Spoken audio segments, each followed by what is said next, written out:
प्रधानमंत्री नरेंद्र मोदी ने कहा है कि कौशल विकास राष्ट्र की आवश्यकता है और ये आत्मनिर्भर भारत के लिए एक प्रमुख आधार है।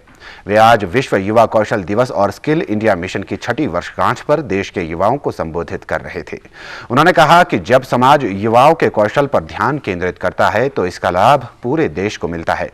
प्रधानमंत्री ने बताया कि पिछले 6 वर्षों में बने नए संस्थानों को सशक्त बनाकर स्किल इंडिया मिशन को गति देने की आवश्यकता पर बल दिया गया है।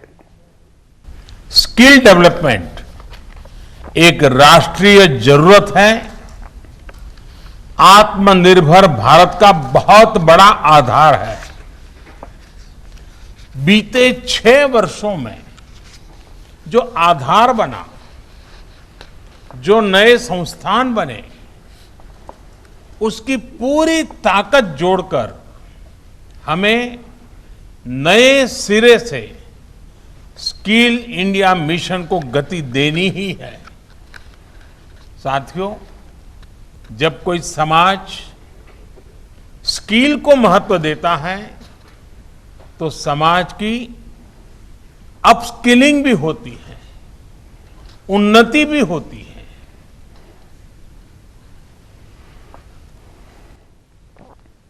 प्रधानमंत्री ने कहा कि कुशल कार्यकर्ताओं की बदौलत ही देश को कोविड से लड़ने में मदद मिली और महामारी की चुनौतियों ने विश्व युवा कौशल दिवस के महत्व को बढ़ाया है।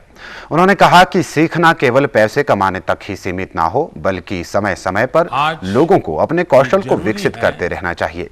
कि लर्निंग आपकी अर्निंग के साथ ही रुके नहीं। आज दुनिया में स्किल्स की इतनी डिमांड है कि जो स्किल होगा वही ग्रो करेगा। ये बात व्यक्तियों पर भी लागू होती है और देश पर भी लागू होती है।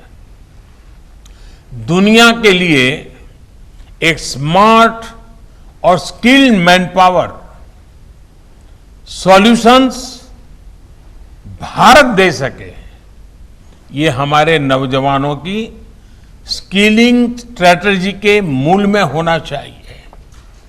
इसको देखते हुए ग्लोबल स्किल गैप की मैपिंग जो कि की जा रही है वो प्रशंसनीय कदम है।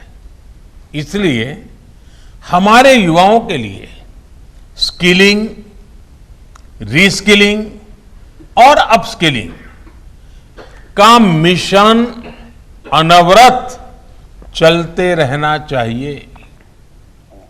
प्रधानमंत्री ने कहा कि डॉक्टर भीमराव अंबेडकर ने कमजोर वर्ग के युवाओं को कुशल बनाने की आवश्यकता पर जोर दिया था और आज कुशल भारत के माध्यम से देश उनके सपनों को साकार करने का प्रयास कर रहा है।